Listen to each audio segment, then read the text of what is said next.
Hello, Atlanta. Hello, Hope. We've got a lot to cover today, so I'm going to jump right into it with you fellas, and I'm so honored to be here to escort your wisdom to the world. And, you know, we're talking about future-proofing businesses, so I guess the best place to start is to get your thoughts on future-proofing. When you think about the future of entrepreneurship, what feels real to you right now? And, you know, forget about the hype. Let's just talk about the real entrepreneurial expectation. What should that be? I don't know for everyone. And I think it's important, as I read more Charlie Munger, to know what you don't know. Yeah. What I do know is hospitality and service-based business still need people, and I know businesses that are based on trades still need people. When I go to Europe, I don't eat at McDonald's because I don't like talking to robots. I tend to eat at sandwich shops where somebody will still serve me. So as I've come to America, I tend to, as more robotization is happening, I tend to go toward places that still put me in front of people. I think that COVID kind of showed us how much we miss each other. So I think that in terms of the businesses I'm looking into being into, beyond housing and development, which my much smarter wife does, I'm looking into what businesses give people services and which businesses. So I own a chain of barbershops. One is with State Farm Arena. I'll be there tonight when the Hawks cook ass. Right. So for me, those are the things that I see as opportunities in future. You're looking at businesses where people still touch people. Yes. And where the opportunity to lose people in the equation is there, you're looking to negate that. Yeah, for me, just for the businesses I'm in already. I got too much money to pull out of it, you know. How about you, Kaz? I grew up on the You gotta be careful because you're all about tech. You know, I grew up on the internet. I really did. And I worked at Shopify for a while, which is known for e-commerce. But even at Shopify, we were noticing that local businesses are getting a tick back up again. Yeah.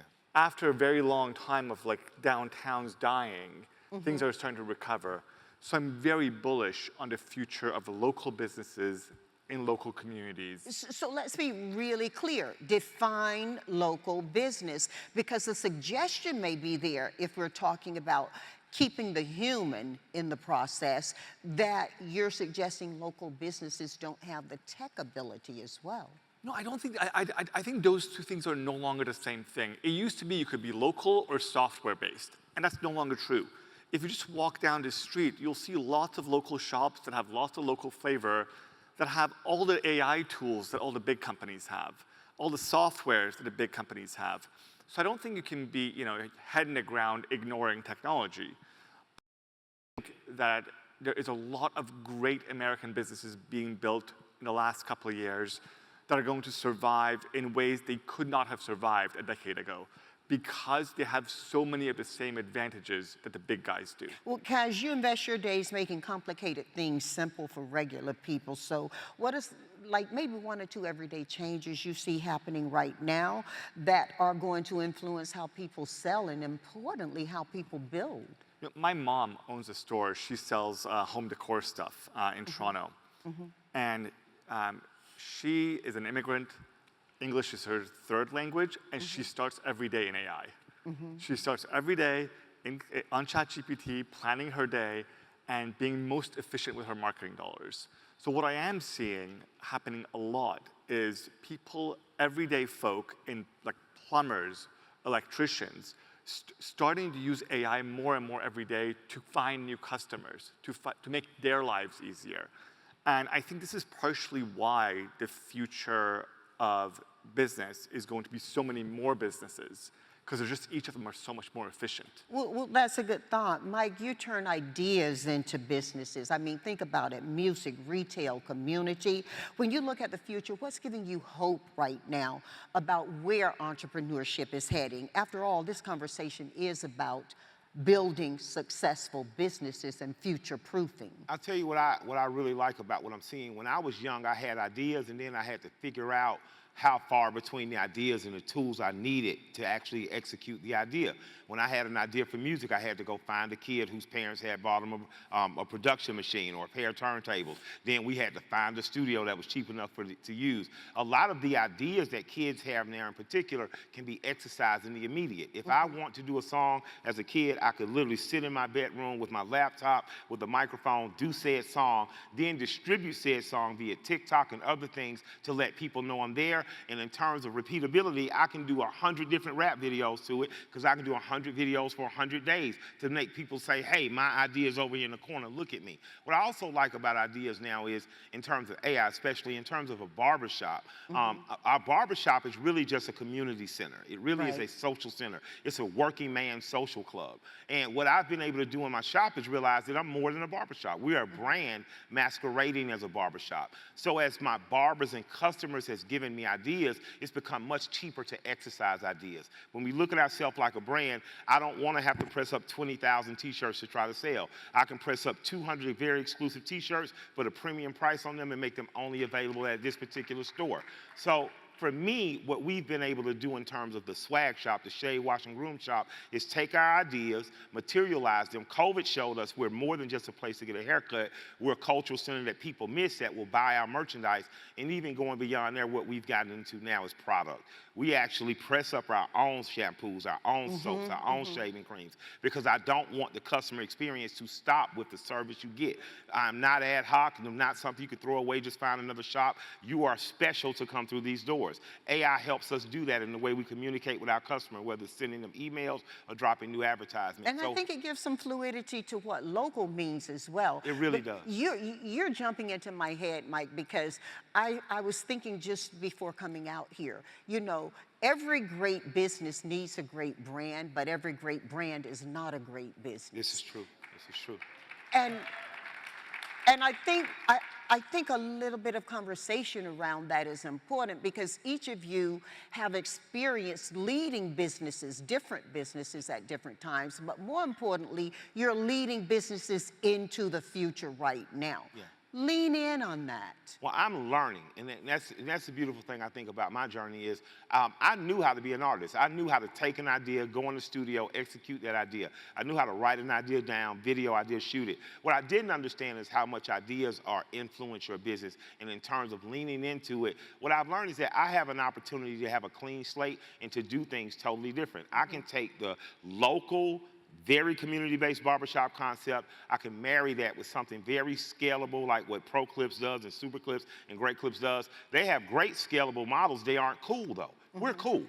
So in matters of being cool, what we've had to learn how to do is take the stability of the people that have come before us, the corporations that have come before us, add it with our cool and grow something that's scalable. And what I realized is I don't need to run and try to go get a bunch of locations to do that. What I need to focus on is making the 3 locations we have the absolute best, and in terms of spreadability, selling merchandise and selling products so you can have that experience beyond our door.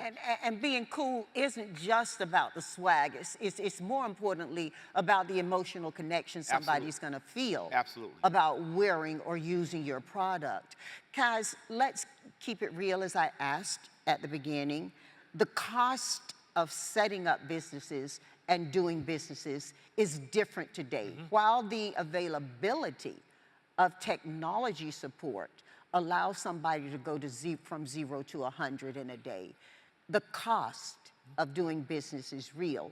And there's some undiscovered costs that you learn along the way, like healthcare, like employing more than 4 people and have a different set of requirements placed on you.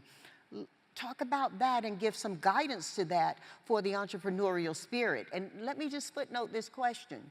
You've got a lot of people who aren't coming from university or a great idea into a business. You've got a lot of corporate people who are leaving corporate jobs into businesses, finding not necessarily barriers, but maybe some requirements that they hadn't foreseen.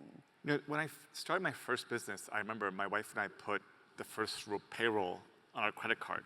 And it was the scariest thing. I don't recommend doing that. It's a really bad idea. Especially, you know, if you're newly married. But what is wonderful today, so we worked when I was at Shopify with Operation Hope to start this initiative called 1 Million Black Businesses. Right. And we would fund loans to entrepreneurs from as little as $200 to as much as $2 million. And what we would do is we'd say, hey, stay small. Stay small while you learn the mistakes that you can. Find your first 1,000 customers. Don't go hire someone. Don't go paying someone. Learn how to do it yourself. And if you do that, if you stay small for a while, learn how to do as many things as you can, you keep your costs down until some money shows up. That requires us to understand what the meaning of growth is, though, because most of us think of growth, we think of getting bigger. Growth can mean getting stronger as well. Yeah, 100%, 100%. I think this is, if you look at some of the best brands on the internet today, Gymshark started out of his college dorm room after 17 failures, I think. And he didn't grow big until he was making money on each T-shirt. Earning money. Y'all don't get in the business of making money. The U.S. Mint does that in this country. Okay? You make money, you go to jail. Earn it, earn it, earn it. And I'm going to circle back, Mike, to something with you, because you talked about the fluidity of localizing your business and your products. I'm so excited about your products. We're going to talk more about that backstage. But trust is important. Yes. And in an age where one word can have different meanings to different people, in an age where language is no longer the barrier it used to be based on the ability, I can text you in English and you can read it in Spanish. Yes. Trust is the one word that tends to have the same meaning wherever we go today. Yeah. But it also is the one word that can make or break a business in one day. Yeah. Lean in on the factor of trust, and not just about the importance of it, because our Hope audience is smart. Yeah. Talk about how we build that trust, but more importantly, how do we sustain that trust? Man, two customer interactions have taught me about trust. One with the swag shop, as we were growing the shop when COVID happened and we had to close down, a mother DM'd me and she said, hey, your barbershop is one of the best places for my boys to come to see examples of men that work, men that are decent, that provide good advice to them. I need you to keep that shop open because beyond being a customer and getting nice haircuts, this is where my boys cornerstone culture in terms of masculinity and manhood. And I remember why I opened the barbershop. Bell and Wilder Barbershop was in Dixie Hills. Mr. Bell and Wilder, beyond the great men in my family, provided great examples that weren't blood related to me to show me that as you go into the world, be a good man. That woman's trust in my business allowed me and Shayna to say, we're going to keep the doors open, but what are we going to do? And that's when we start realizing we're a brand. We can sell T-shirts. We can still pay the rent. We can keep this thing afloat until it happens. And part of being a local business was to get shrunk. Can it pay for itself? When it showed us it'll pay for itself, we kept it open. So I appreciate that woman because had she not shown me she trusted us with her children, not only with how they look, but within the character we were helping to build, as she spent her dollars with me, I wouldn't have valued the business in the same way, or I might have gotten caught up in simply the numbers. Another one is a business that has been open 1 year now, Bankhead Seafood.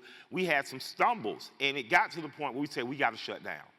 And when we were shutting down, we said we got to make sure our customers know we're reopening, but we went too top heavy. We're spending too much money at the top. How do we reduce payroll? How do we redefine the system for how we serve people? We had to have 60 days where we had to get shit figured out. Yeah. And because that business was a legacy business we bought from a woman in the neighborhood we grew up in. The community trusted us to grant us money. They trusted us that we were going to do the right thing in the community. And when we closed the doors for 60 days, they trusted us to reopen. And as we reopened, the community has shown us and reciprocated that trust by coming and supporting. Now, we're now more streamlined, we're running more efficiently, and we're going to be able to grow that business focusing on that one. So what I've learned about trust is listen to your customer base and react as quickly as you can. And first of all, not the most important thing, not the first of all, but the most important thing you have is a good name and reputation, and you should fight hard. The Bible tells us what a good name is, and whether you go there or not, every great faith will speak to the value of a good name.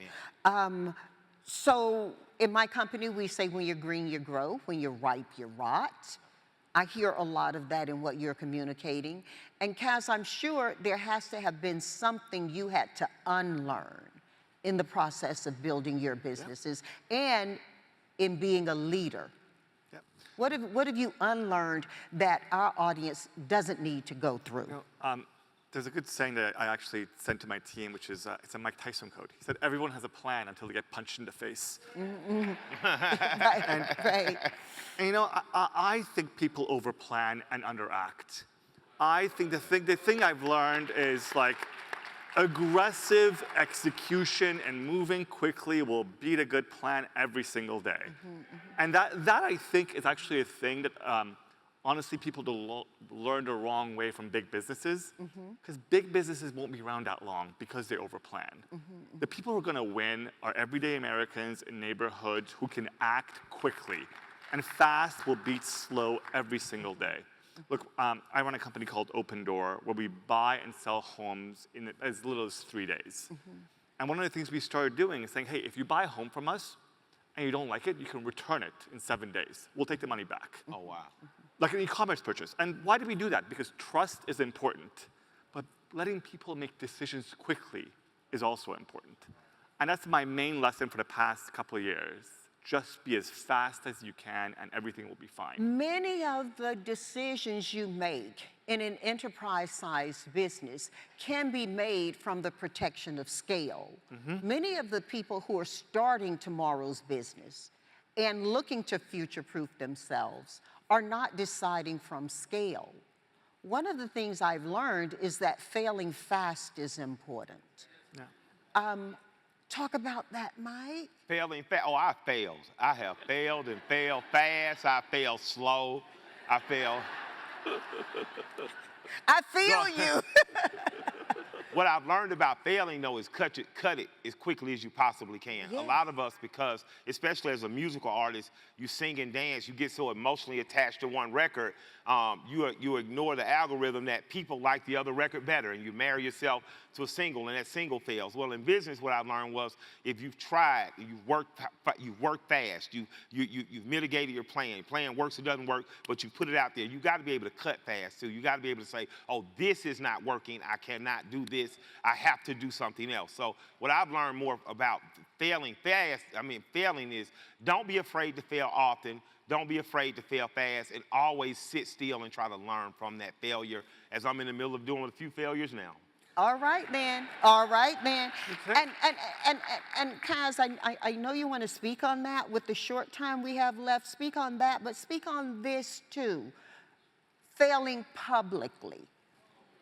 No, I think one of the best things about great entrepreneurs is that they don't have that much pride in themselves. They don't attach ideas to themselves. They're okay saying that idea was a bad idea. I was wrong. Yeah. If you just look at one of the greatest companies in the world, Amazon.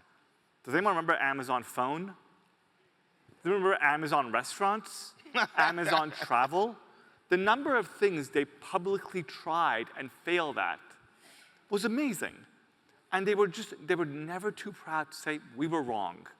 And I think that's the real thing. Again, though, Kaz, I got to keep you close to what we're looking for. You're talking about Amazon. You're talking about an Amazonianly sized organization that has scale behind its decisions. What about those businesses that don't have scale behind their decisions? How do they fail publicly? How do they fail fast? And how do they future-proof? I think TikTok. I think failing when you're small is actually easier, because your family is there for you. Like, your family is your first customer, they're your first support group, they're your first fan. So don't be ask for help. Go to your community, build a community, build, the famous 1,000 true fans, and fail in front of them. And that actually makes you a better, more resilient company up front. I think asking for help is the key that you say there, because oftentimes with entrepreneurship, your whole identity is built into that business or that brand you're creating. And so you lay hesitant to reach forward for help. In some ways, you interpret that as, well, I've got a crack in my brand, or, somebody can't trust me. Mike, I really want you to take us home on this, okay? When you think of the entrepreneurs who are listening to you right now, you've got people who do have products as what they're selling. They've also got service as what they're selling.